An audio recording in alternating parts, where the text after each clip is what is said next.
start with this and then I'll take it off.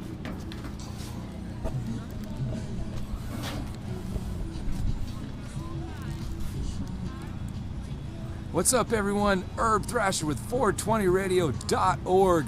Day 2, Sunday morning of the Boston Freedom Rally. Sitting here with one of the cannabis community's finest, LEAP. That's right, Law Enforcement Against Prohibition, Mr. Jack Cole. Jack, how are you doing this Sunday morning, sir? Wonderful. What a beautiful day. It couldn't be better. Yesterday we got a little bit of rain, but even with that, we signed up 640 new members for LEAP. We're going to go over 1,000 today. That is outstanding. Has to make you really happy to see great turnout like that, and then getting to meet so many people. Talk about LEAP for a second and tell everyone what LEAP's all about. Sure.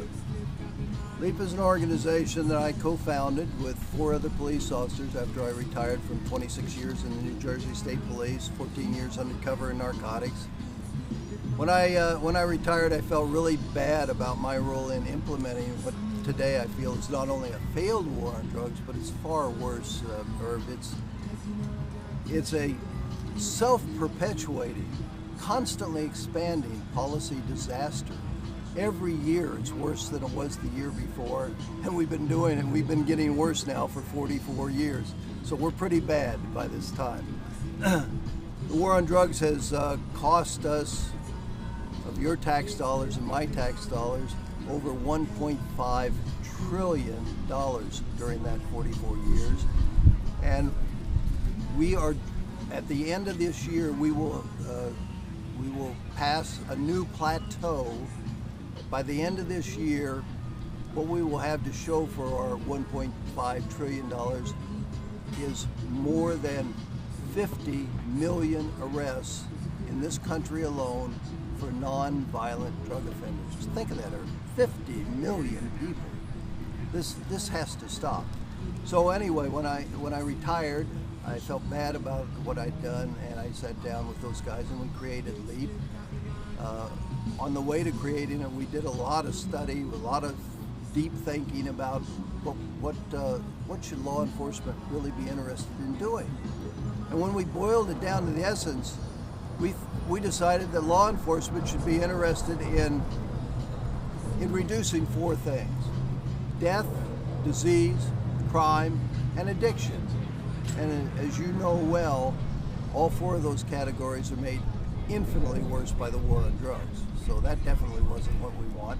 What we want is reflected in our name, Law Enforcement Against Prohibition, and that is we want to end drug prohibition around the world today, just like we ended alcohol prohibition in this country in 1933. Because we know the day after we ended that terrible law, Al Capone and all his smuggling buddies were out of business. They were off our streets. They were no longer out there killing each other to control that very lucrative market. They were no longer killing our kids, caught in crossfire, drive-by shootings, all the things we experience today. So we know that if we were to legalize these currently illicit drugs, we could take them out of the hands of the cartels, the criminals, and we could end this terrible gun violence of prohibition. Absolutely. Sir, you know, one of the favorite words in the cannabis community is growing, and the cannabis industry has been growing so many years now, and LEAP has been setting up at festivals on the West Coast and on the East Coast. When you're out at these festivals, is your message different on the West Coast and the East Coast? How is your message today maybe different from when you're at the Seattle Hemp Fest? Or is it different? It's not different at all. We only have one message, that's to legalize and regulate drugs. And I told you our main reason for that is to end the violence, but there's other fantastically good reasons. We believe, first off, we don't support drug use of any kind unless people are using it for medical purposes. But that doesn't mean that we think anybody should go to prison because they made a choice to use a drug. That should be a choice of any adult, and the police should have nothing to do with that choice, right? So, along with ending the violence, once we legalize, we can regulate these drugs and we can control them. You know, you can't control or regulate anything while it's illegal. The control and regulation now is in the hands of the criminals. and I'm talking mainly about the hard drugs now.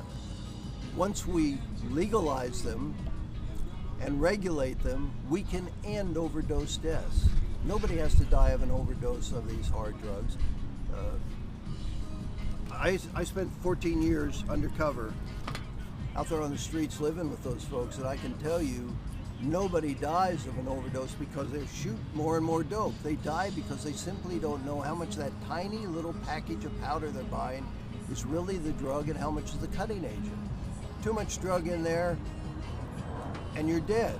And they don't know what the cutting agent is. Like for the last year, they've been cutting heroin with fentanyl, a drug that's probably 30 times more powerful than heroin, and people are dying right and left for it.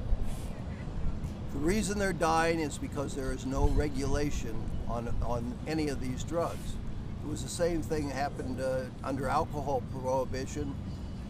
Before alcohol prohibition, we regulated the alcohol being produced in this country. Then when we prohibited it, there was no regulation, and suddenly we had 600% increase in people reporting alcohol poisoning in our hospitals because there was no regulation. People were making bathtub gin out of anything.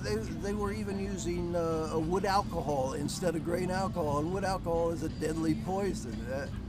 So no matter what you think of these drugs, it's always better to legalize the drugs than to keep them in the state they're in today.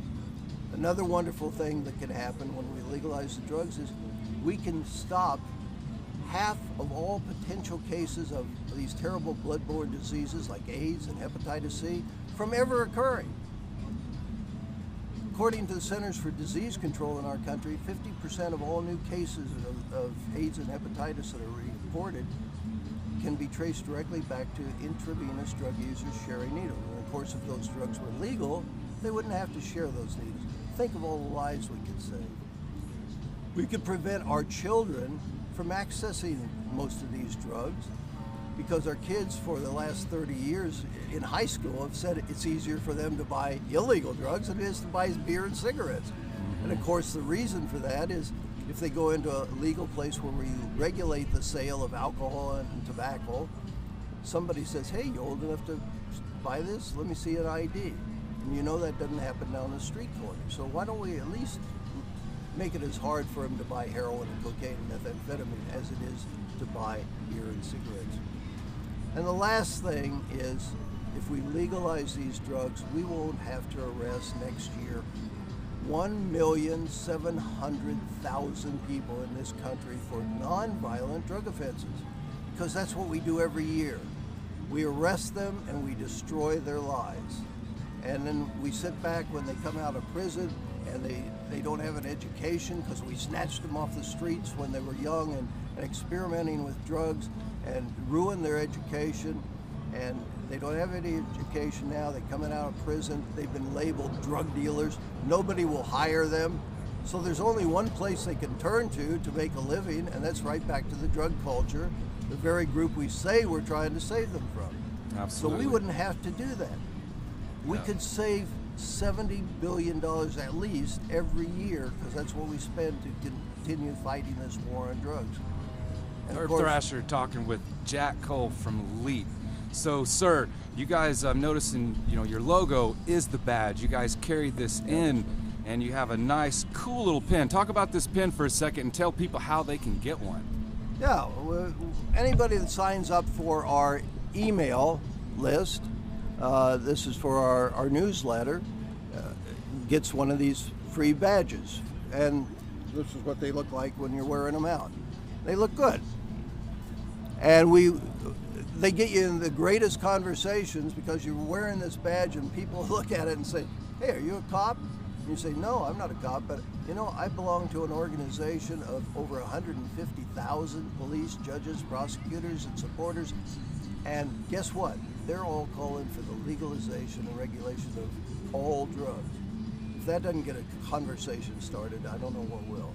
Absolutely. So tell everyone the website again. The website is LEAP, for Law Enforcement Against Prohibition, LEAP.cc. It's like in Charles. That's not com. Leap.cc, or if you can't remember that, just put in copssaylegalizedrugs.org. Right on. Sounds great. Herb Thrasher here with Sir Jack Cole from LEAP. I thought we would end this interview with a little bit of fun real quick. We know his policies. We know how he feels about cannabis and all this legalization. What's your favorite sports team, sir? I don't have a favorite No sport. sports? I don't follow sports. I don't have time to follow sports. What about music? What kind of music did you grow up on? No, I grew up on Rock and roll? folk music, and then rock and roll, and I like the folk music. I'm into a lot of activism, always have been all through my life, and follow a lot of things. You know, we supported the ERA, Equal Rights Amendment, for women back when it failed as an amendment. Gay rights, we were against the Vietnam War. I've been doing a lot of activism for all my life, and so I like the folk music because that talks about it. Absolutely. Sounds great. Well, we thought we'd have a little fun. We always get to hear some of the serious stuff, and we don't get to get sometimes into the person that is Jack Cole from LEAP. All right, Jack, man, I can't tell you, I appreciate everything you guys do. You guys have become a foundation, a staple within this cannabis movement. And I really appreciate you guys sending this message out. I mean, one more question while I'm on it. Do police forces, are they receptive to your message? And yesterday, you know, while I was at it, dude, I got to give the Boston Police Department a huge shout out. I really wasn't expecting to come here and see people smoking and the restraint. It had to make you feel good wonderful. yesterday. Yeah, the only thing I think they did wrong was they came walking their drug dogs through here, and that was just to intimidate people. It was? They didn't make any arrests, I don't believe, but they didn't need to do that. And guess what? I think they probably ruined those two drug dogs. I mean, there was pot everywhere. Those dogs must have been saying, "What is this? What are you doing to us?" That's exactly right. All right, day 2 of the Boston Freedom Rally, 25th annual 2014. Look forward to you speaking today. Yeah, I'm speaking at 3:30 over at the bandstand stage. All right. Well, you guys definitely please support LEAP. They're a huge staple within our community, have a very, very, very important message, and we will continue to see LEAP out there doing great things. Sir, have a great day. Appreciate you, and keep doing what you do. Okay. Thank you. You.